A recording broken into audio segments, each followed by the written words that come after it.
তাহলে আমরা ফার্স্টে আমরা গ্যাপ আইডেন্টিফিকেশন করতে পারি। হুম।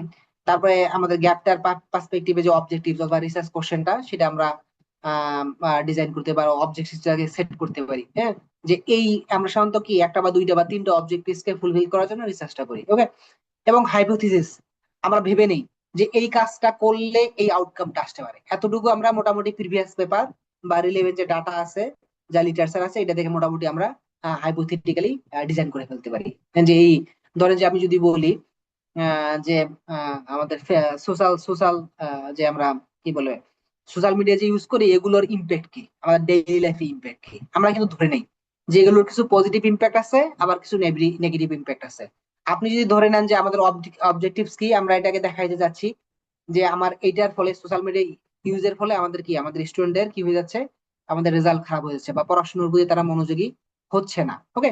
এরকম করে আমরা ধরে নিতে পারি যে আমার আলটিমেট গোলটা হবে বা রেজাল্টটা এরকমই আসবে যে আমি দেখাই যাচ্ছি কি, যে আমার সোশ্যাল মিডিয়া ইউজের কারণে আমাদের কি মোস্ট অফ দ্য স্টুডেন্টের কি, তারা হচ্ছিল মানে পড়াশোনার মনোযোগ হারাই ফেলতেছে বা দীর্ঘ টাইম তারা এই সোশ্যাল মিডিয়া ইউজ করতেছে।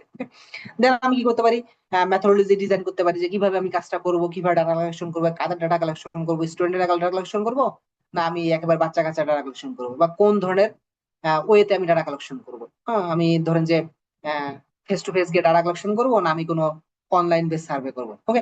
সো এই মেথোডোলজি ডেভেলপ করে দেন আমার পরবর্তী আরো কিছু কাজ হতে পারে, যেমন আমি সেই ডাটাগুলোকে ইন্টারপ্রিটেশন করবো। আমি যে সফটওয়্যার আছে, টুলস আছে, সেই টুলস এর ইউজের মাধ্যমে আমি সেই ডাটাগুলোকে ইন্টারপ্রিটেশন করবো, দেন আমি কি পেপার লিখে দেন আমি এটাকে পাবলিকেশন করবো। ওকে। সো এই ওয়েতে আমরা যাবো বেসিক্যালি।